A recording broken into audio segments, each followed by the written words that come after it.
하나님은 심판과 구원 같은 큰 일을 이루실 때 먼저 당신의 종들에게 이를 알리십니다. 하나님이 소돔과 고모라를 멸하실 때 미리 아브라함에게 말씀하셨죠. 또 모세가 이스라엘을 구원할 때 하나님의 말씀 없이 행동할 때는 실패했지만 하나님의 말씀을 듣고 가서는 승리했습니다. 이와 같이 하나님은 하나님의 큰 일을 행하실 때 당신의 종들에게 그것을 미리 알게 하십니다. 주 여호와께서는 자기의 비밀을 그 종 선지자들에게 보이지 아니하시고는 결코 행하심이 없으시리라. 이렇게 하시는 이유는 백성들로 선지자를 통해 경고를 받아 심판을 면하게 하기 위함이고, 또 성도가 연단받을 때 하나님의 약속으로 위로를 받아 소망 가운데 믿음으로 서게 하기 위함입니다.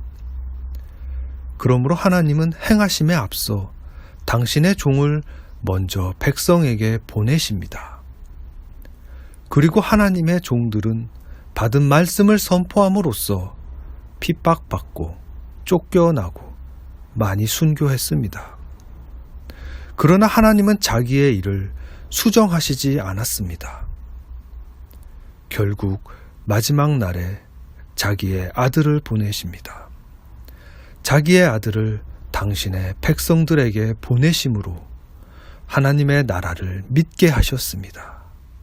이분이 바로 하나님의 거룩한 종 예수 그리스도입니다.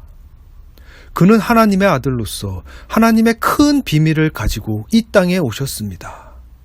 그것은 하나님 나라에 속한 의와 진리와 생명의 복음입니다. 하나님의 이 복음의 비밀을 친히 독생자에게 맡겨 우리에게 보내주신 것입니다. 그리고 주님은 자기 백성들에게 버림받아 고난받고 십자가에서 죽으셨습니다. 그러나 하나님은 자기의 일을 수정하시지 않았습니다. 이제는 하나님이 주님의 일을 행하시며 주님의 말씀을 성취하셨습니다.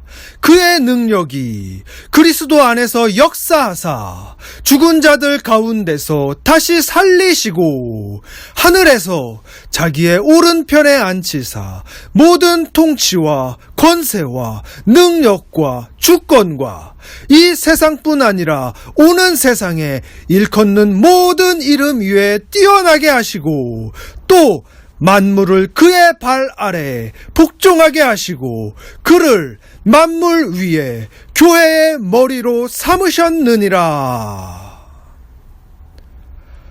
하나님은 당신의 복음의 비밀을 그의 아들을 통해 우리에게 보이셨고 그의 능력으로 성취하셨습니다. 하나님은 오늘도 당신의 종들을 통하여 예수 그리스도의 비밀을 보이시고 그의 능력으로 행하게 하십니다. 하나님은 오늘 당신의 종들을 통하여 하나님의 비밀을 우리에게 알게 하십니다. 주 여호와께서는 자기의 비밀을 그 종 선지자들에게 보이지 아니하시고는 결코 행하심이 없으시리라. 아멘.